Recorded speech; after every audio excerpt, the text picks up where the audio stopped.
S.P. Kumar. He used to play for Reserve Bank for Chennai. He plays our very familiar face from the 70s. Those who know the 70s, Mr. Shishir Duhadosvidar. He played for Mohanbagan, Mohammed Sporting, all big clubs. And last but not the least, Mr. Govinda Das, whose actual name is Ranjit Das, but he was well known at the ground floor as Govinda Das. We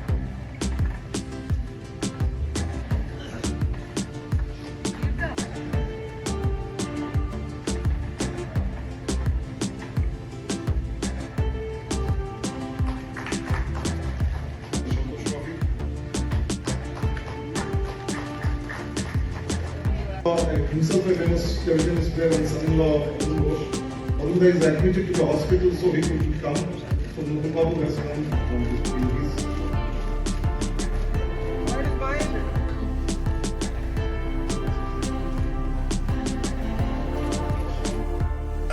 আজকের দিনটা স্মরণ করে তাদেরকে যেন সম্মানিত করি। তো সাবিটা সেই প্রস্তাবে অল ইন্ডিয়া ফুটবল ফেডারেশন আইএফএর সাথে যৌথভাবে এই অনুষ্ঠান আয়োজন করেছে। নমস্কার, ময়দান আপডেটে সবাইকে স্বাগত জানাই। আপনাদের সঙ্গে চলে এসেছি আমি সৌরভ। আর আজকের দিনটা একটা কিন্তু বিশেষ দিন, তার কারণ আজকে 50 বছর আগে আজকের দিনই 1974 সালে এশিয়ার ইউথ চ্যাম্পিয়নশিপে ট্রফি জিতে কিন্তু নজির তৈরি করেছিল ভারতীয় যুব দল। এবং তারপর দেখতে দেখতে কেটে গেছে 50 বছর। ঠিক 50 বছর পর আজকের দিনে সেই সমস্ত সেই দলের অধিনায়ক থেকে শুরু করে দলের যে সমস্ত ফুটবলাররা, তাদেরকে বিশেষ সম্মান জানানো হলো সর্বভারতীয় ফুটবল ফেডারেশনের পক্ষ থেকে। আর শহরের পাঁচতারা হোটেলে সেই সংবর্ধনা অনুষ্ঠান আয়োজন করা হয়, যেখানে সেই সময়কার দলের অধিনায়ক থেকে শুরু করে দলের প্লেয়াররা উপস্থিত ছিলেন। এবং আজকের অনুষ্ঠান সম্পর্কে আমরা জেনে নেবো। আমার সঙ্গে রয়েছে আমার বন্ধুদের প্রতিনিধি সপ্তর্ষি। সুতরাং আজকে দেখা যাচ্ছে যে দিনটা কিন্তু অবশ্যই বিশেষ দিন, কারণ আজ থেকে 50 বছর আগে যে সমস্ত ভারতীয় ফুটবলাররা নজির তৈরি করেছিল, তাদেরকে বিশেষ সম্মান জানানো হলো। অবশ্যই আজকের দারুণ গর্ববোধের দিন প্রতিটি ভারতবাসীর কাছে। আজকের অনুষ্ঠানে উপস্থিত ছিলেন এআইএফ এর প্রেসিডেন্ট কল্যাণ চৌবে থেকে শুরু করে, এছাড়া যে এই দলটির যে দলটা যুগ্মভাবে ইরানের সঙ্গে যুগ্মভাবে চ্যাম্পিয়ন হয়েছিল 50 বছর আগে এশিয়ান ইউথ চ্যাম্পিয়নশিপে, সে দলের ক্যাপ্টেন সাবির আলী থেকে শুরু করে রঞ্জিত দাস, শিশির দস্তিদার এবং জেকবের মতো ফুটবলারদের কিন্তু আমরা পেয়েছিলাম। কিছু কিছু প্রাক্তনীদের কিন্তু আমরা পাইনি তাদের বয়সজনিত কারণের জন্য, কারণ 50 বছর আগে তারা ইউথ চ্যাম্পিয়ন হয়েছে। এখন এই মুহূর্তে দাঁড়িয়ে তাদের প্রত্যেকেরই অনেকের বয়স বেশি, কেউ কেউ মারা গেছেন। তো তারা আজকে এসেছিলেন, তারা কিন্তু তাদের যে স্মৃতিটা শেয়ার করলেন আমাদের কাছে, তারা যে গৌরবোজ্জ্বল স্মৃতিটা কিন্তু আমাদের কাছে শেয়ার করলেন। 1974-এর এশিয়ান ইউথ চ্যাম্পিয়নশিপের আগেও ভারত প্রায় 9 বার ওখানে কোয়ালিফাই করেছিল, কিন্তু সেভাবে গ্রুপ স্টেজে সফলতা পায়নি। তো আপনাদের সেই গ্রুপ স্টেজ থেকে ফাইনাল অব্দি যে জার্নিটা ছিল, তো 1974-এর যে ব্যাচটা, এটার মধ্যে এমন কি স্পেশাল ছিল যে এটা জিতে ফিরেছে? টিম স্পিড ছিল, ভালো প্র্যাকটিস হয়েছিল, আর ওখানে রেজাল্ট ভালো হচ্ছে, স্টেপ বাই স্টেপ হচ্ছিল। বিফোর গোয়িং আমি যে একটু আগে বলেছি গভর্নমেন্ট পারমিশন দিচ্ছিল না, তারপরে পারমিশন পেয়েছে। ফেডারেশন বলেছিল যে টিম কিছু করবে, আমরা নিশ্চয়ই ওখানে গিয়ে যে করেছি, আমরা everybody surprise step by. Even সেমিফাইনালে কেউ ভাবতে পারেনি, ফাইনালে কেউ ভাবতে পারেনি। তো আরেকটা প্রশ্ন এটা যে ইন্ডিয়ার ফিফা র্যাঙ্কিংটা ক্রমশ দিন দিন কমে যাচ্ছে, তো ইউথ ডেভেলপমেন্টের জন্য ইউথ ডেভেলপমেন্ট করা খুব ভালো। ও যদি না করে একটা ওই আর করছে এখন, যে উড়িষ্যাতে একাডেমি হচ্ছে, অন্য জায়গায় একাডেমি হচ্ছে, আর একাডেমি আসবে। আর আমি একটু আগে বলেছি, এটা Asia as well as Africa, আমরা ইউথে খুব ভালো আছে, তারপরে একটা প্রবলেম হচ্ছে। আশা করছি কিছু বছর একাডেমি আর্সেল ভাইঙ্গা এসে গেছিল, ফেডারেশন ট্রাই করছে, আশা করছি কিছু বছর পরে ভালো হবে। যারা কি কিরকম ভাবে কত প্রতিকূল পরিস্থিতির মাধ্যম দিয়ে উঠে এসে এত বড় একটা লেভেলে কিন্তু দেশকে জয় এনে দিয়েছিলেন। আর একটা বিষয় আমি জানতে চাইবো, যে একটা বিষয় দেখা যাচ্ছে যে মানে আমাদের এখন বাংলার ছেলে উঠে আসে না, অনেক বেশি অন্য স্টেটের ছেলে বা বিদেশি প্লেয়ারদের উপর অনেক নির্ভরশীল হয়েছে। সেই বিষয়ে কিন্তু কল্যাণ চৌবেকে কিন্তু আজকে প্রশ্ন করা, যেমন তিনি বলছেন যত বেশি টুর্নামেন্ট আয়োজন করা হবে তত বেশি কিন্তু খেলার মান বাড়বে।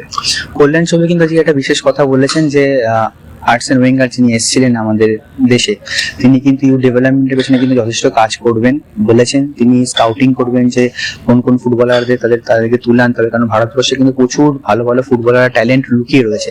তাদেরকে কিন্তু প্রপারভাবে দেখে তাদেরকে স্কাউট করতে হবে, তাহলে কিন্তু দেশ বড় জায়গায় যেতে পারবে।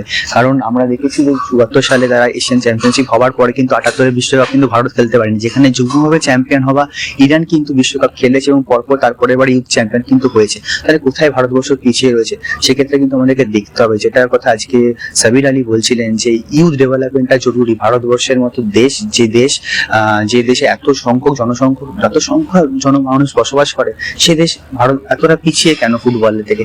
আমরা কমে কমে দেখতে পাচ্ছি যে ভারতবর্ষের র্যাঙ্কিং ক্রমশ পিছিয়ে যাচ্ছে, কেন হচ্ছে? এবং যে বিষয়টা বললেন যে ইউথ ডেভেলপমেন্ট গ্রাসরুট লেভেল থেকে কিন্তু উঠে আসতে হবে ফুটবলারদেরকে, আন্ডার 14, আন্ডার 17, আন্ডার 19 এই দলগুলোকে কিন্তু ভালোভাবে তাদেরকে কিন্তু ডেভেলপ করার কাজে কিন্তু দেখতে হবে। একটা বিষয় আমি শুরু করার চেষ্টা করব। আইএফএ শিল্ডের জন্য আইএফএ একাধিকবার আমার সাথে আলোচনা করেছে কিভাবে আইএফএ শিল্ডকে ভালো করা যায়। ডুরান্ড কাপ আপনারা দেখছেন, আর আই লিগের আমরা প্রথম, দ্বিতীয় এবং তৃতীয় ডিভিশন করেছি। আশা করছি যত বেশি দেশীয় টুর্নামেন্টগুলো আমরা ব্যবস্থা করতে পারবো, তত আমাদের দেশীয় খেলোয়াড়রা খেলবে। এবং যে খেলোয়াড়েরা আজকে 50 বছর বাদে সম্মানিত হচ্ছেন, আশা করি আমরা একটা জেনারেশন তৈরি করতে পারবো, যে জেনারেশন আগামী প্রজন্মকেও সম্মানিত এবং গৌরবান্বিত করবে। এটা কি একটা কারণ হতে পারে যে প্রথম 24 বছর ফিফা থেকে বাইরে থাকে? আমাদের দেশে ফিফা বিশ্বকাপ কবে থেকে এত জনপ্রিয় হয়েছে? আমরা যদি মনে করি বা মনে করার চেষ্টা করি, এবং আমি যদি খুব ভুল না হই, তাহলে 1986-তে যখন টেলিভিশনে আমরা মারাদোনাকে খেলতে দেখলাম, তখন থেকে আমাদের দেশে, আমাদের মনের মধ্যে এসেছে যে ভারতেরও বিশ্বকাপ খেলা উচিত। ততদিনে কিন্তু 70 দশকের গোল্ডেন পিরিয়ড চলে গেছে, এবং 86 আর 90 তখন কথা হচ্ছে যে ভারত ফুটবলের প্রাইম টাইম থেকে পিছিয়ে পড়েছে। কেন ভারত পিছিয়ে পড়লো প্রাইম টাইম থেকে? কারণ ওই প্রথম বাসটা মিস করেছে, বা বলতে পারি যদি ম্যারাথনের হিসেবে আমরা প্রথম ল্যাপটাই পিছিয়ে পড়েছি। এবার হয়তো খুব জোরে দৌড়চ্ছি, কিন্তু বাকিরা আমাদের থেকে একটা ল্যাপ আগে দৌড়চ্ছে 400 মিটার ল্যাপে। এটা কি হতে পারে?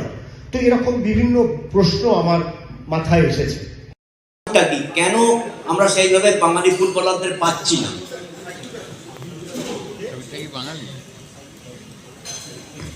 আমি একটু আগে একটা কথা বলে, of course it is out of this thing only, যে গোয়ার কথা আমি বলেছিলাম, একাডেমি বা ইউথ ডেভেলপমেন্টে নিজে প্লেয়ারকে ওরা চান্স দিচ্ছে। আর একটা কথা আমি ফ্রম দ্য বিগিনিং বলি, foreigner has to be better than Indian, and Indian has to be better than the locals. আর লোকাল থেকে যদি ভালো না থাকে, তাহলে তো ডেকে লাভ হবে। ইভেন আমি নাম নেব না, কিছু একাডেমি আছে বাইরে ছেলে আছে, to me it is not correct. তো ওরকম যদি হয় তাহলে ভালো হবে। কেন, যখন আরেকটা এক্সাম্পল আছে, নট দ্যাট, দেবজিৎ মজুমদার আমার সঙ্গে 2011-এ ছিল, তারপরে ও এস্টাবলিশ করেছে। এখন লেটলি ও চেন্নাই গিয়ে খেলছে। এখন লোকাল ট্যালেন্টকে যদি বেশি চান্স দেয় ও বেশি বর্ষা যদি রাখে।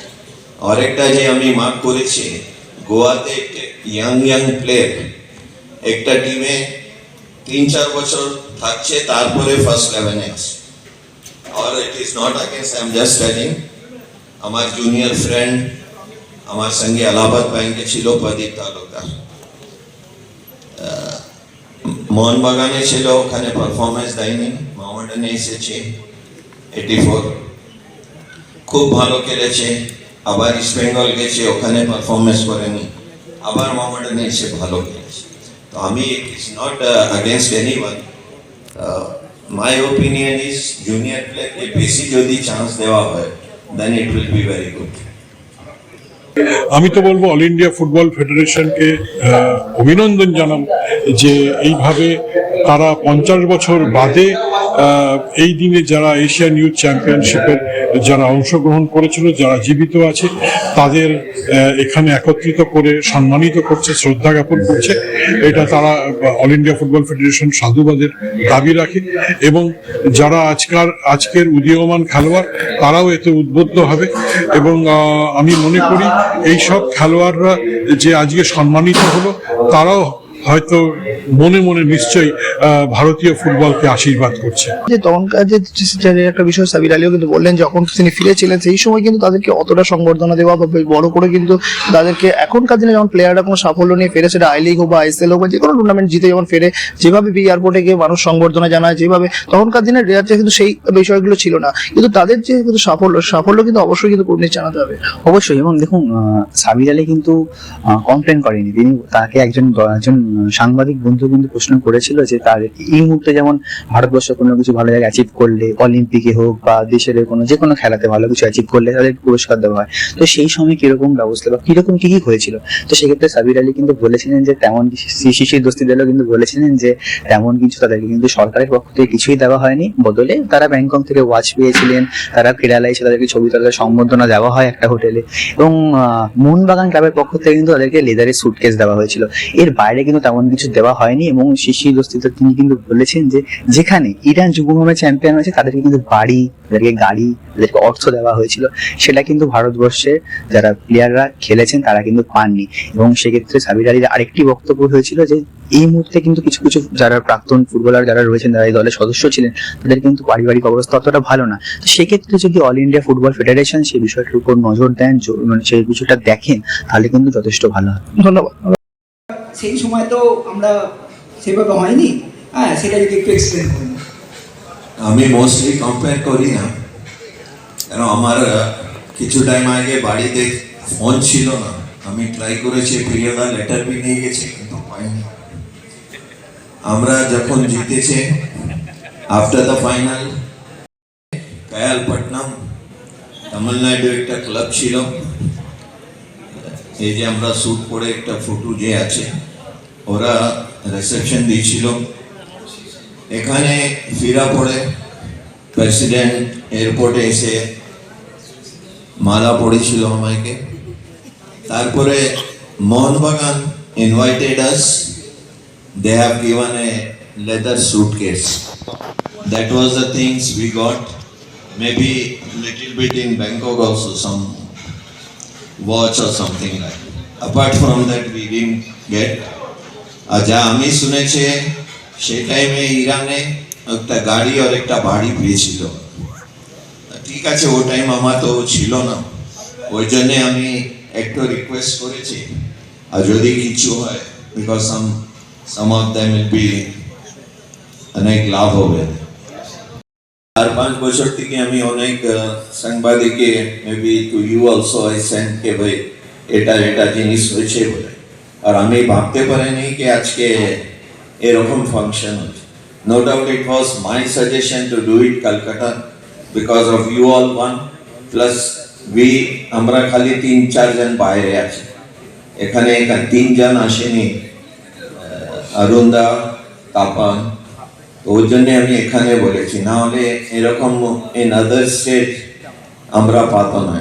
আর এটা খুব খুশি এভাবে যে আমাকে সম্মান দিচ্ছে, whatever it is, but recognition is a very big thing, is not that কে money or some gift or something like that.